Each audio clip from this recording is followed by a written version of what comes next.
Jai Bhim, Navodaya to everyone. Thanks a lot for joining today again. So we welcome you all. Now today's topic is budget. Most of the people of the community, they do not pay attention to the budget. आप लोग सभी लोग शादीशुदा हैं. अपनी wife को पैसा देते वक्त में वाइफ को बड़ा कंजूसी से पैसा देते हैं. उसके बाद में नहीं, कुछ एक हैं जो वाइफ्स हैं जो हस्बैंड को पैसा देती हैं, वो बाद में देती हैं, कुछ पहले दे देती हैं.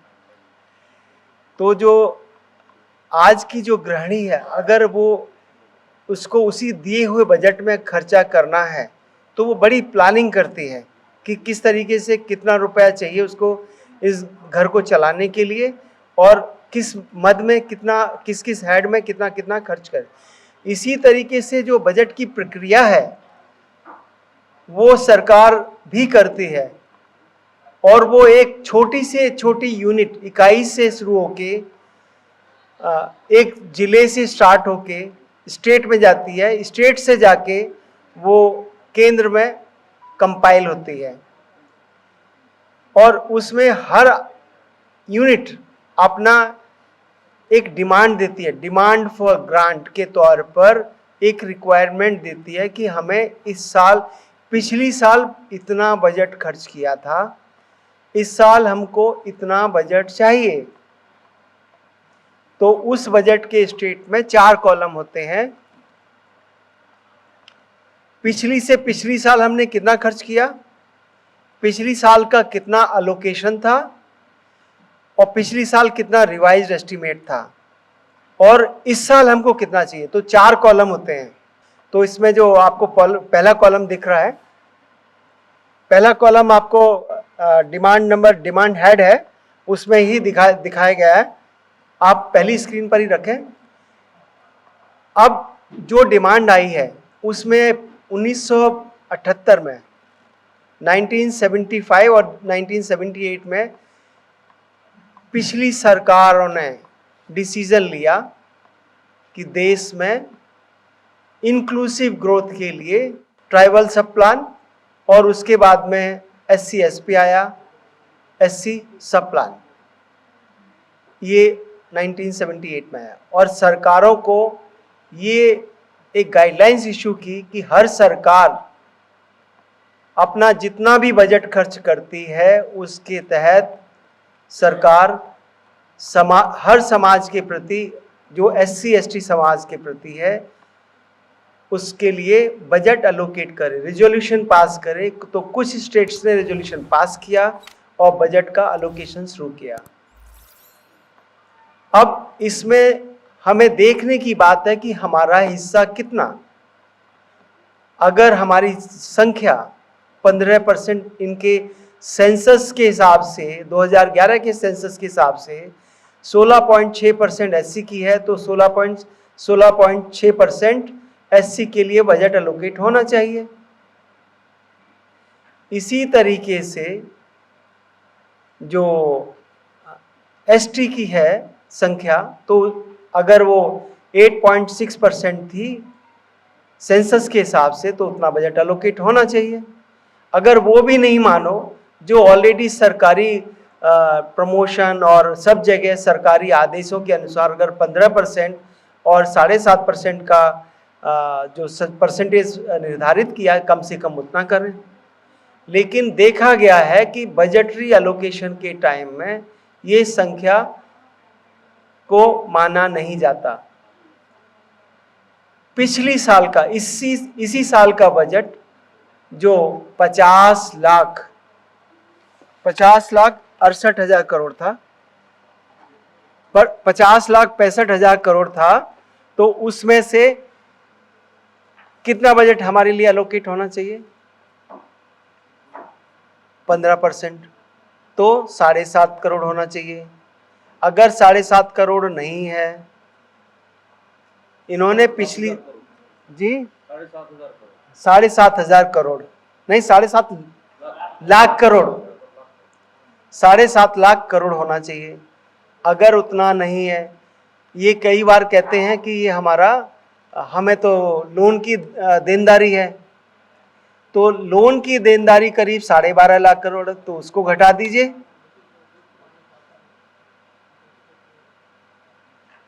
तो उस बजट में से होना चाहिए। अब ये बोलते हैं कि तो 37.5 करोड़ में से 37.5 करोड़ में से हमें 15% मिलना चाहिए। अब ये कहते हैं हम ये 37.5 करोड़ में 15.5 लाख करोड़ हम लोन ले रहे हैं।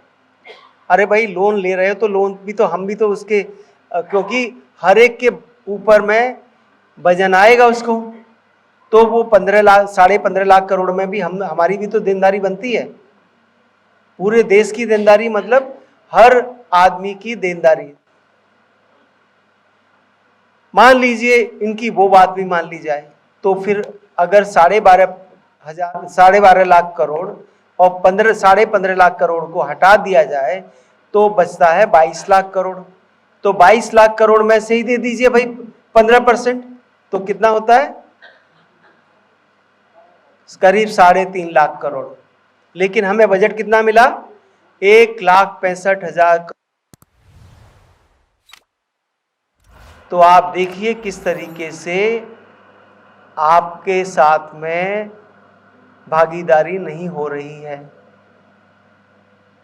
अगर क्या आप ये अपने गृहिणी के साथ कर सकते हैं?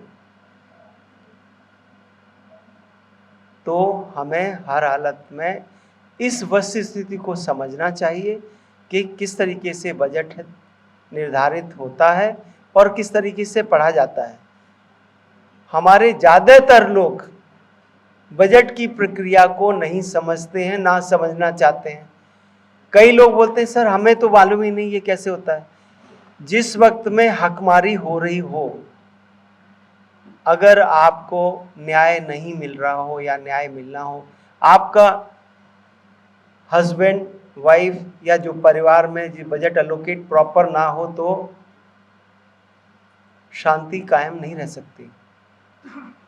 तो शांति के लिए सबको जितनी जिसकी संख्या भारी उसकी उतनी हिस्सेदारी के तहत पर जो बजट में जो SC SP और TSP में प्लान है तो उसके तहत एलोकेशन करनी चाहिए। इस स्क्रीन में जो लाइट ब्लू कलर में दिया हुआ है, लाइट ब्लू कलर से पहले आपको व्हाइट लाइन है, वो जनरल बजट की फिगर दी गई है। जो लाइट ब्लू कलर में पेंटेड है वो पहली संख्या SC SP की है।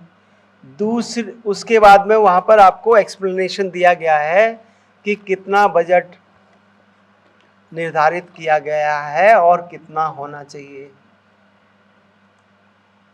उसके बाद में अगला ब्लू लाइन आपको दिख रही है लाइट ब्लू कलर की। आप लोग अपना ये पेज नंबर 89 पर जाएंगे, आप लोगों को बुकलेट दी गई थी। मुझे आशा थी कि आप लोग सभी लोग इस बुकलेट को रात को पढ़े होंगे। नो डाउट खाना खाते वक्त में 9 बज चुके थे। मुझे लगता है सबका खाना 9 बजे तक खत्म हो चुका था। तो क्या किसी ने वक्त निकाला या नहीं? तो ये भी अंतरावलोकन करने की जरूरत है। जब आपको आपका हक दिया जा रहा है तो उस वक्त में क्या आप लाइन में नहीं खड़े होंगे? अगर आप अपनी आवाज नहीं उठाएंगे कि आपका इतना हिस्सा बनता है और आप हिस्से की डिमांड नहीं करेंगे, तो किस तरीके से आपको आपका हक मिलेगा? अभी किसी से पूछ ले या ऑडियंस में से कोई बताएगा कि ये कॉलम्स क्या हैं और कोई बताने की जहमत कर सकता है क्या? एक आदमी, अच्छा हैंड रेज कर लें। चलिए, सारी चीजें आसान रूप ही हो रही हैं, एज एक्सपेक्टेड ही है। तो हमारे लोग ये कहते हैं सर ये तो हमने कभी किया ही नहीं। अरे कभी तो करोगे। अगर हम लोग आज ज्यादातर लोग 60 साल से ऊपर हैं, अगर 60 साल से ऊपर जिसमें आपको रिजर्वेशन मिला, सशक्त हुए, आपके बच्चे पैदा हुए, पहली बात है रिजर्वेशन मिला, अच्छी पढ़ाई की, अच्छी पढ़ाई की तो अच्छी बीवी मिल गई, ठीक है, और अच्छी बीवी मिल गई तो बच्चे भी अच्छे पैदा हो गए, बच्चों को भी अच्छी पढ़ाई हो गई, पढ़ाई के बाद में बच्चों की भी नौकरी लग गई, नौकरी के बाद में खुद रिटायर भी हो गए। ये सब चुपचाप चुपचाप होता रहा। तो ये कि जो चुपचाप कौम पैदा हो गई, तो बाबा साहब ने जो कहा था ना कि चुपचाप कौम जो है ना, हमने उसको चुपचाप कौम का नाम दिया, लेकिन बाबा साहब ने उसको डिफरेंटली अप्रिशिएट किया। हमें उसको समझना चाहिए। अगर रिजर्वेशन नहीं मिला होता तो क्या आज हम यहाँ पर बैठे हैं, वो ये जो एनडीएमसी का हॉल है तो यहाँ नहीं होते। और बाबा साहब ने जिंदगी भर सूट बूट में रहे ताकि समाज प्रेरणा ले सके, और इसलिए हमने ड्रेस कोड भी जारी किया था कि हम सारे भीम पुत्र हैं। तो ये सच्चा उनके प्रति सम्मान होगा हम अगर उनके कदमों पे चले। घर घर अम्बेडकर, हर एक अम्बेडकर, बाबा साहब चले गए तो अब ये लड़ाई की जिम्मेदारी हम सब की है। आज हमारे बच्चों के साथ में न्याय नहीं हो रहा है तो क्या हम शांति से जा सकते हैं संसार से? क्या ज़मीर जवाब नहीं देगा कि हमने वक्त रहते हमने कोई आवाज नहीं उठाई? इमोशनल इशू है। जिसका ज़मीर जागेगा वो कोशिश करता है कि भाई रिटायरमेंट के बाद में जो वक्त मिला है अपना टाइम डिवोट करें। अगर 300 की गैदरिंग में अगर हम लोग कभी किसी को मौका देते हैं तो हम अपना पास्ट गिनाने लगते हैं कि भाई मैं ये तोप था, मैंने ये कर दिया, मैंने वो कर दिया, चाहे किसी ने किया हो या ना किया हो। लेकिन आज वर्तमान में कोई कमिट करने के लिए तैयार नहीं है। क्या ये यहाँ पर ऑडियंस में 4 घंटे देने के लिए कौन कौन तैयार है? प्लीज हैंड रेज करें। 4 घंटे डेली, संख्या बहुत ही कम नजर आ रही है। मुझे लगता हम समाज के प्रति या अपने बच्चों के प्रति जवाबदेह नहीं है। आज बाबा साहब ने दे दिया, हमारे बापू ने, तो हम लोगों को बापू का रोल अदा नहीं करना चाहिए? तो ये बजट पढ़ने की बहुत ज़रूरत है। तो इस बजट में जो पहला कॉलम था, हेडिंग के डिस्क्रिप्शन हेड, फिर एक्चुअल। अभी ये 25-26 के बजट के बारे में है, तो एक्चुअल कब का हुआ? 23-24, मतलब पिछली से पिछली साल 2023-24 का एक्चुअल मिल पाता है। और उसके बाद में बजट एस्टिमेट 24-25 का, फिर रिवाइज एस्टिमेट 24-25 का, फिर उसके बाद में बजट एस्टिमेट 25-26 आपको मिलता है। और हमने जो जो डिमांड है, किस किस स्टेटमेंट से ये डेटा उठाया है, उस स्टेटमेंट का रेफरेंस दिया है। और जितनी हमें परसेंटेज होनी चाहिए उतना परसेंटेज नहीं मिल रहा है, तो उसके बारे में। और SC ST 10A स्टेटमेंट में आता है, स्टेटमेंट 10A, उसमें SC ST का बजट दिया जाता है। 10B में ST का बजट दिया जाता है। 10BB एक नया क्रिएट किया गया है। 10BB स्टेटमेंट में जो हमारी घुमंतु और अदर नॉमेडिक जितनी जातियां हैं उनके प्रति इंक्लूसिव ग्रोथ के लिए जो बजटरी प्रोविजन किया गया है उसके बारे में। शिक्षा के ऊपर में बजट डिमांड नंबर 25 में दिया जाता है, ये भी इसमें कवर किया गया है। डिमांड नंबर 26 हायर एजुकेशन है। Demand number 1 agriculture and farmers के लिए। एग्रीकल्चर के लिए जो बजट अलोकेट किया गया है, मैं सिर्फ ओवरव्यू दे रहा हूं। जो बजट अलोकेट किया गया है एग्रीकल्चर और फार्मर्स, क्या हमारे जितनी पॉपुलेशन है, हमारे कितने लोगों के पास में खेती है? तो पहली बात है जनसंख्या से ऊपर नहीं होना चाहिए, 15% से नहीं ऊपर होना चाहिए।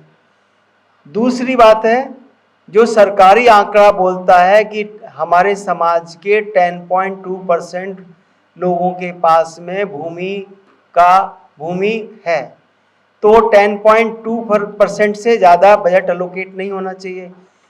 फर्टिलाइजर अगर जमीन 10.2% से ज़्यादा नहीं है तो फर्टिलाइजर 20% कैसे हो सकती है? क्या जबरदस्ती फर्टिलाइजर जो है बिना खेत के ही डाल देगा? तो आपको अगर 100 रुपए का बजट अलोकेट किया और वो कहते हैं कि 100 रुपए में 20 रुपया जो है आपके इस हिस्से में कट गया। जैसे घर में बजट दिया, 1 लाख का बजट दिया या 50,000 का दिया और वाइफ को बोला 10,000 रुपए भाई उस पर इसके कट गए, 10,000 इसके कट गए, अल्टीमेटली हाथ में पकड़ा दिया 15,000, तो वो मतलब अन्याय ही होगा। तो ये जो अलोकेशन है, तो SC, SP और TSP में प्रावधान था कि जो बजट का अलोकेशन SC, SP और TSP में किया जाए वो SC, SP की रिक्वायरमेंट के अनुसार हो। अगर उनका पैसा शिक्षा में खर्च करना है तो शिक्षा में हो, ठीक है। अगर उनका एम्प्लॉयमेंट में है तो एम्प्लॉयमेंट में हो, रूरल डेवलपमेंट में हो तो। आज रूरल एरिया में रूरल डेवलपमेंट का बजट 30% हम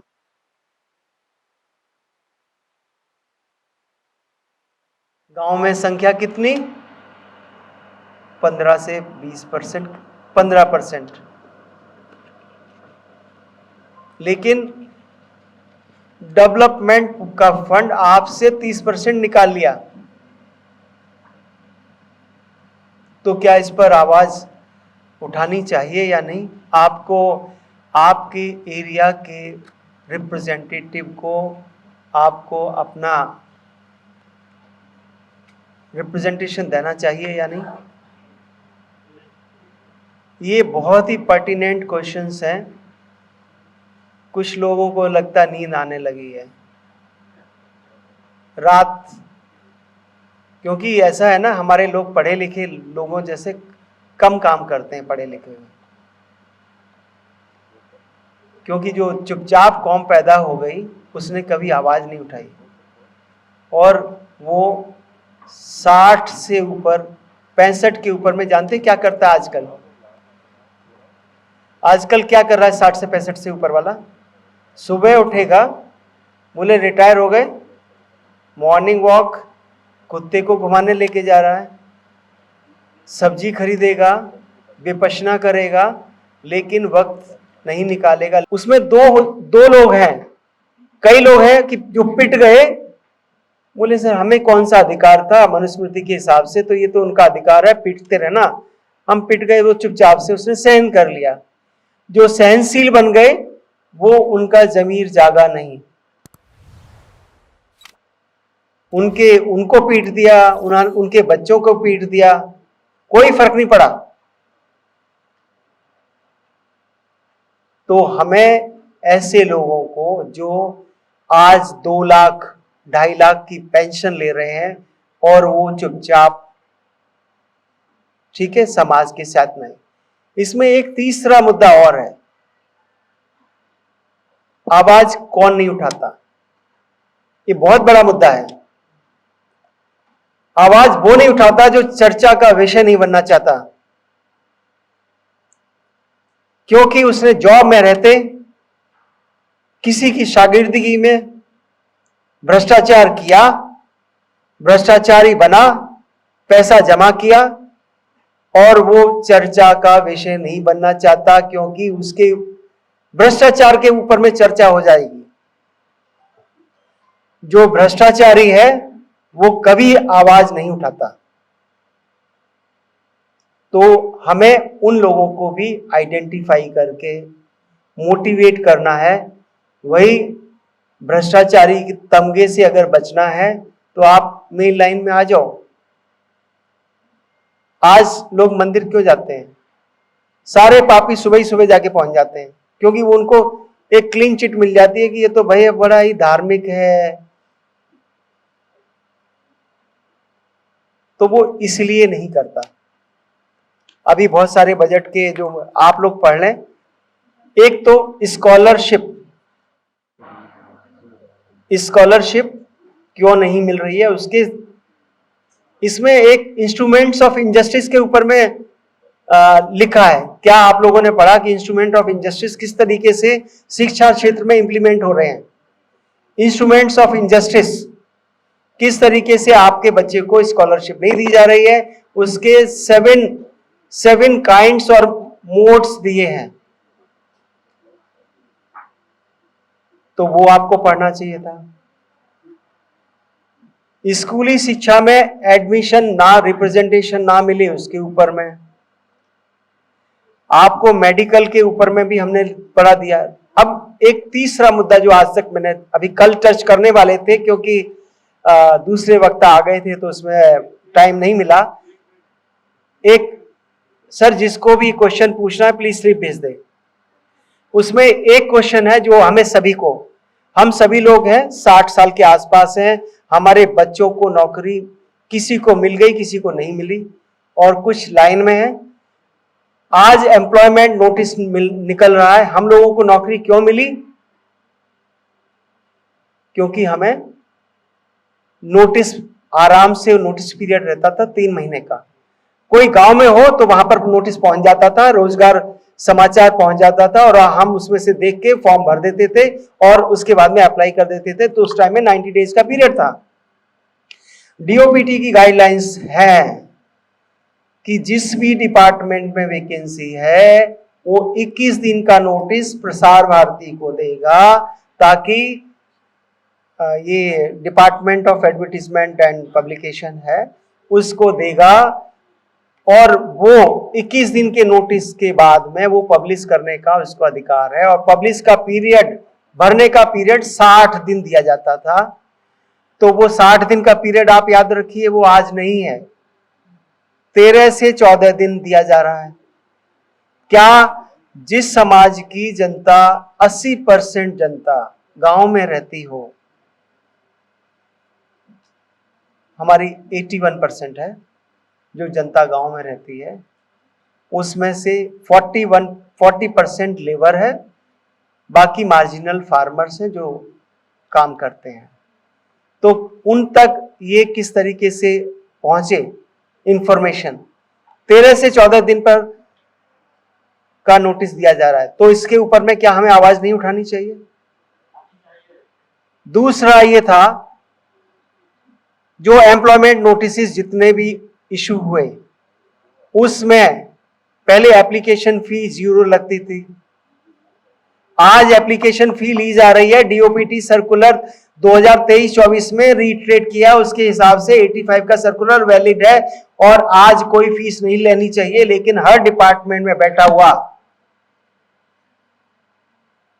अन्यायी मांग रहा है एप्लीकेशन फी। वैकेंसीज का जो नोटिस था, वैकेंसीज में जो संख्या प्रोपोर्शनल रिप्रेजेंटेशन के हिसाब से नहीं दी जा रही है।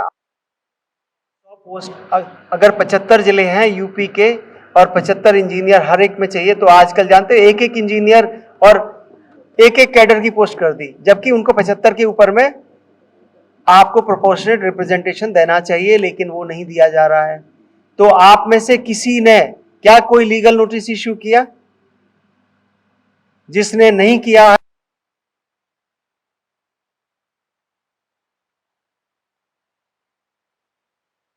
एनसीआर में हर हफ्ते ट्यूसडे में चर्चा करते हैं और 10 से 12 जो नोटिस आते हैं हफ्ते भर में, अगले ट्यूसडे को रिव्यू तक उसके ऊपर में नोटिस इश्यू कर देते हैं, लीगल नोटिस। उसका असर कई जगह हुआ। जो नोटिस 15-20 दिन के थे, कई जगह 30 दिन हो गया, और सरकारियों में, सरकारी नोटिस में एप्लीकेशन फी मांगना बंद कर दी कई डिपार्टमेंट ने। तो हम ये चाहते हैं कि आप लोग प्लीज इसके ऊपर में अंतरावलोकन करें। क्या 60 से ऊपर अगर आप जी रहे हैं तो आपका मकसद क्या है? अगर बच्चे खिला रहे हो तो प्लीज बच्चे खिलाना बंद करें, क्योंकि बच्चों को माँ बाप से अलग मत करिए, क्योंकि आप तो निकलोगे जब 10वीं 12वीं, तो वो बच्चा जो है अपने माँ बाप को बोलेगा, भाई मेरी तो परवरिश दादा दादी ने की है, आपने तो जिस वक्त था मुझे तो मौका नहीं दिया, तो मैं क्या करूं? तो आप अपने बच्चों के प्रति अन्याय ना करें, अपने बच्चों के प्रति उनको अपने माँ बाप से अलग ना करें, और इसका वक्त निकाल के जो बाबा साहब ने जो दिया है उस एहसान को पे बैक टू सोसाइटी करें please. That's all from me. And now the thing is, budget का मैंने सिर्फ ऑनसेट किया था क्योंकि हमारे जागेश सोमकर जी ने कल की चर्चा शुरू कर दी थी, तो हमने कहा ये मुद्दा चर्चा के विषय में नहीं आया। वैसे इसके सारे डिटेल्स इस बुकलेट में है, इसका हर डेटा वेरीफाइड है, हर डेटा विद रेफरेंस है। It could be a good reference book, और आपको किसी भी जगह इस्तेमाल करने के लिए इस्तेमाल। तो जिसको भी समाज के प्रति संवेदनशील है 4 घंटे से ज्यादा दे सकता है, बनाए एनसीआर के ग्रुप में जुड़ सकता है, रोज चर्चा कर सकता है, अपना ज़मीर जगा सकता है, दूसरों का जगा सकता है, लेकिन उससे पहले इंट्रोस्पेक्ट जरूर करें। क्या जाने से पहले what is the worth of your life? मरते वक्त में कम से कम ये एहसास ना हो यार मैं वक्त रहते नहीं कर पाया। आज कई ऑफिसर्स हैं, मैं चेयर में रह के कर नहीं कर पाया। एक और कई लोग हमारे जो विलेज फ्रेटर्निटी जो जॉब्स में नहीं है, वो ऑफिसर्स कैटेगरी को भी बुरा भला कहते हैं, लेकिन मैं बता देता हूं, ऑफिसर्स जो जिस चेयर में रहा 99% ऑफिसर्स ने भला किया है, जिस भी चेयर में रहा। कुछ एक एक्सेप्शन हो सकते हैं, लेकिन आज सबसे ज्यादा जरूरी है कि हमारे समाज में हम अपने ब्यूरोक्रेट को रेस्पेक्ट करें। मैं छोड़ चुका हूं, मैं अपने लिए नहीं कह रहा हूं, I have taken VRS. Respect करें और बिल्कुल बेधड़क जाएं। अगर उसके पास आप नहीं पहुंचेंगे तो आपकी समस्या कैसे सॉल्व करेगा? तो समस्या और समस्याओं का समाधान हमारा मकसद है। आपकी समस्याएं और हमारा समाधान, हमारा मोटो दिखता रहता है। Thank you.